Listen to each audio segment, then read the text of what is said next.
as the Hey everybody, Jim Toner here. Welcome, and I'm coming to you from, of all places, Akron, Ohio, which in my opinion is one of the top 5 real estate markets in the entire country. And I'm sitting here with real estate investor extraordinary, Gary Thomas, who's a proud owner of what, 140, 150?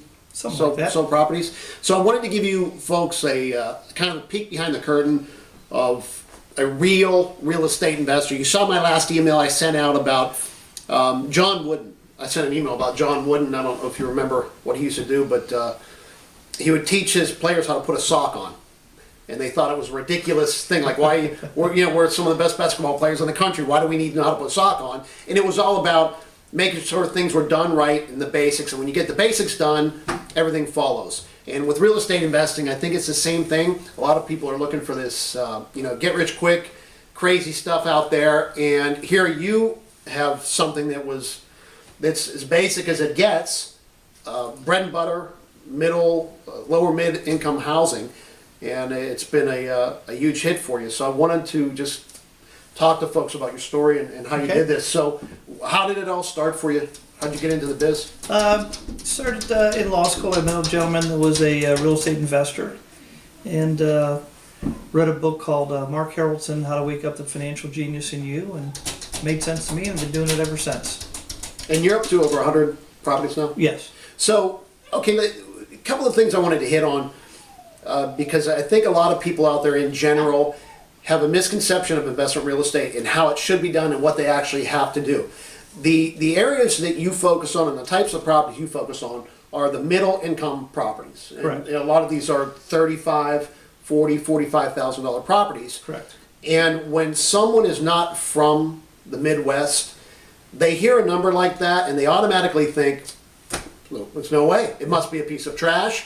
It must, something's wrong, because there's no way you can get a property for that price point. And if you do, why would it make sense to buy that? So let's talk about that. Well, you got to remember, these properties back in the early 2000s were selling for $75,000, $80,000. So these properties have been there in the past.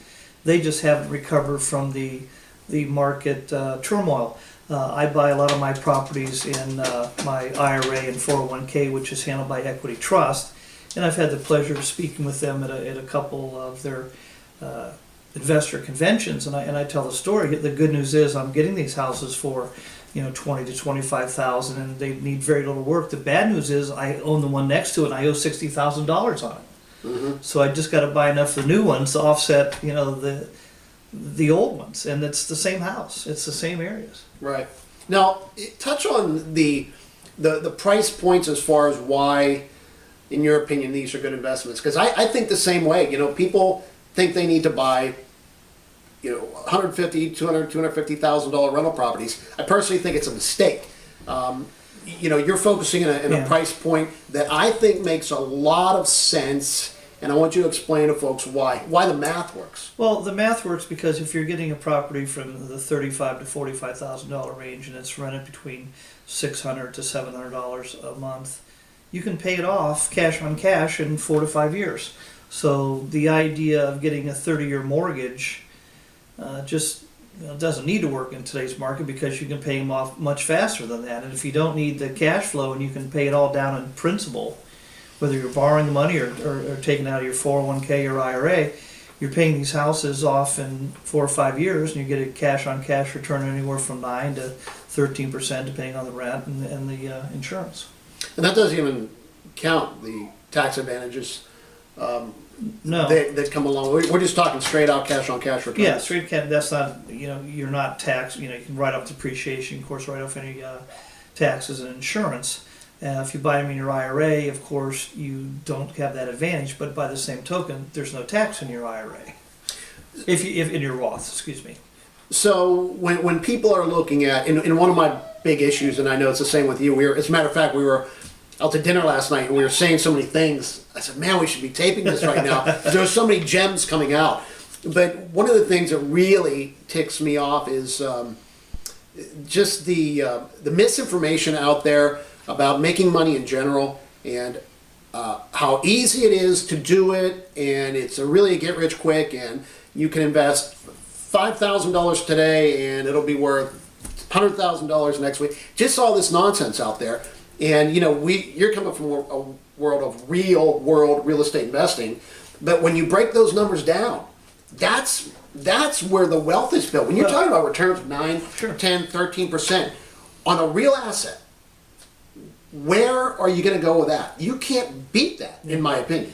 No, and my philosophy is get rich slow. There are no get rich fast. If you buy a decent rental property that's got all the major points done, newer roof, newer windows, newer siding. If tenants move out, it's cosmetics. It's a couple bucks on paint, a couple bucks on carpet. We even do furnaces for, get a brand new furnace for $500. So that's not a big expense either. So you're doing the rehab. You want to do cosmetics, not major surgery. That's the same way you want to buy your houses. You want to buy your houses with those three major things done. Then you can get that return on investment. When you're talking a 12% return, if you know the rule of 72, that's doubling your money every 6 years. You divide your interest rate into 72, and that gives you the years your money doubles.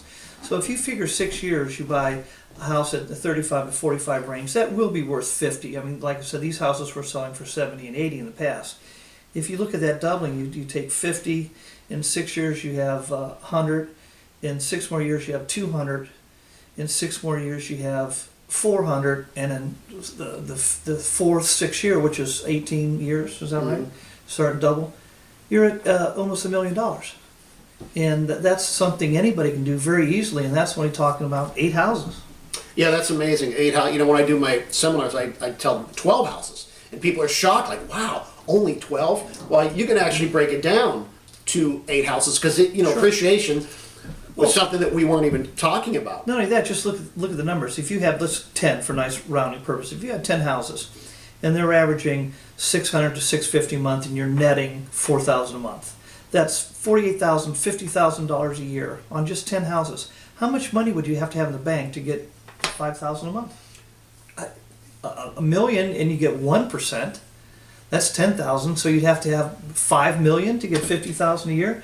With the interest rates where they're at, there's just no opportunity, for the common man to get to those numbers without a very simple owning, 8 to 12 rental houses over the next 10 to 12 years. That's a great point. You say common man. You're anything but common.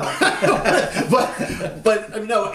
Really, I that's talk to my wife on that subject, but that's a different story. That's how it is for most people. They're trying to find a way. Like, man, what can I do? Just to safely. I don't need to be a mega millionaire. I want to have. I want to have $100,000 a year coming in when I'm retired. Where can I get that? I don't see anywhere else you can get that other than investment real estate. And like I said, I still own the property next door that I've got a 20-year mortgage left on it, and I'm getting $600. My payments are $482, and if I get on my rent and don't have too many repairs, I'm breaking even, and 20 more years will be paid off. Right. It's a terrible plan. The new plan is much better. Yeah. Let's touch on something about Akron, Ohio. And this is something that I think shocks a lot of people. I shot an email out about a month ago, and it was a story from Kiplinger's regarding where international buyers are buying. And I didn't even have to read the article, I was already guessing. And sure enough, it's Miami, Fort Lauderdale, Las Vegas, all the, quote unquote, sexy markets. Right. But when you look at the sexy markets, the numbers don't really work. So here you have, I've always been an advocate of, look, go off the radar. Go to the markets that people don't even think about because it's not sexy. Right. A few years back, it was Pittsburgh. Now it's Akron, Ohio. And we were just talking before we started filming here.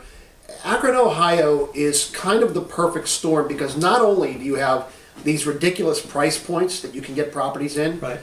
You've got the shortage of inventory. Correct. You've got an unemployment rate that is 1.5% lower than the national average. Correct. You've got job growth. You've got, Bridgestone and Goodyear? Bridgestone and Goodyear. Both built their corporate headquarters here. Correct. You've got all these things, and we didn't touch the appreciation. That Right, really is just the gravy, but it's going to be there. So when you put all those things together, and if you just put that all on paper and showed the numbers, and you dropped it in front of a skilled real estate investor and didn't tell them where it was, they would say, this is a market to be in. But when you say Akron, Ohio, people are shocked. Well, I think Warren Buffett said it best about a year ago. Says if he could manage them, he'd buy 1 million single-family homes. Correct. Exactly. And that's the key is the management. You got to be able to control them. And we were talking too about these bigger companies coming in and buying big packages of homes. All real estate is local. You have to know the local market, you have to know the local areas, and you have to rent each house individually local. Right. So, what is your, like, you're in this business, you're working it day to day. You've got a lot going on, so you're seeing what's happening, and that's the other thing I love. You're actually hands-on, Right. guy. Right. For someone that owns 150 properties, you would think you wouldn't be, but you are completely hands-on. What is your forecast for the local market? What do you see happening? What opportunities are here? What kind of timelines are you seeing?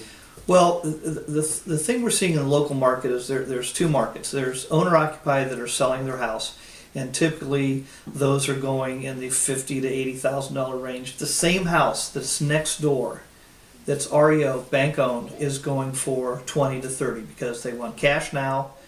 They're not willing to wait till you get financed. They want their cash. When that inventory runs out, and it will, it has to, you're going to see a doubling of prices pretty rapidly. And I don't think that's going to be in 6 months, but I don't think it's going to be in 10 years either. I think a more timeline would be 2 to 4, maybe 2 to 5, which is good for us while we're buying because we can still get those low prices. But once those REO, the bank inventory runs out, it's the nature of supply and demand. Prices have to go up. So you've seen a lot of out-of-state investors also Yes. recognizing what's happening in the market here? Quite a few from California coming in. Yeah. I mean, the other thing, too, what I love about the market is the lease option angle. Yes. Where a lot of these tenants want to be on lease options. Correct. Frankly, they can buy the home cheaper, have their home payment cheaper than they're paying in rent. Absolutely. What we do on the lease option, as I told you, we try to look for houses that have been, they got newer windows, siding, roof. Our latest addition is a garage. Everybody likes to have a garage. And then the tenant we're looking for, rather than renters, we're looking for people that want to be owners, and we lease option the property. How that helps us is we get more money down, we get a more stable tenant, we get higher monthly rent.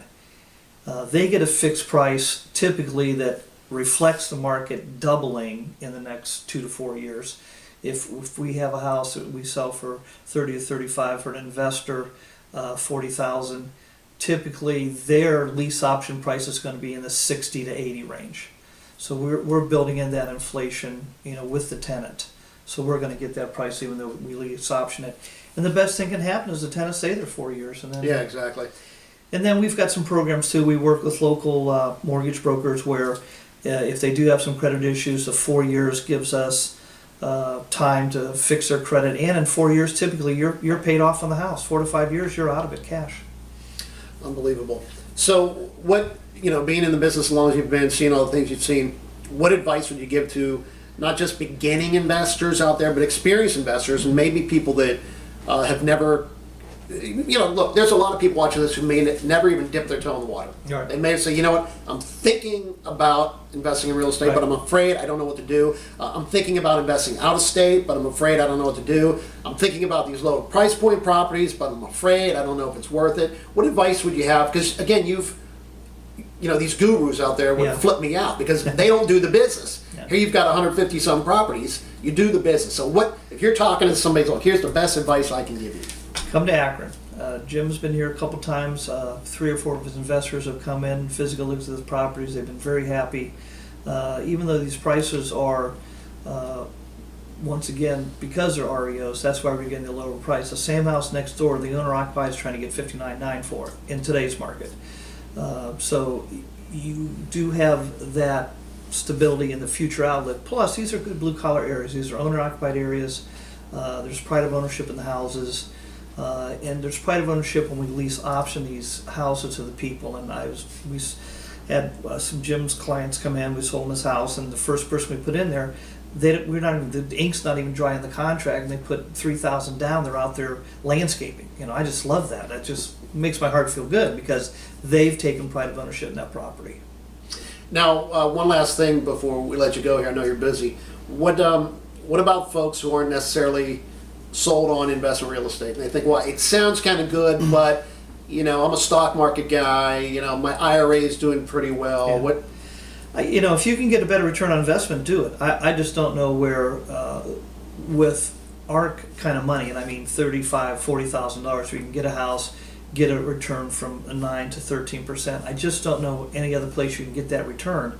And the bad things that can happen is, even if you lose a couple months' rent while we're getting a new tenant, which does happen. So you only make, instead of 13, you make 11, you make 10 and a half. If it's vacant 6 months, you make 6. You're still going to make more money and have a better chance of a higher return and eventually selling that house at a nice appreciated value. yeah, well said. I just wish we could remember what we said at dinner last night. We'll think of it, it'll come to us. So this is Jim Toner here with Gary Thomas. That's it for today. We'll have some more videos coming up. I hope you got something out of this. But there he is, real live investor, folks, doing it, cashing checks. We'll see you next time.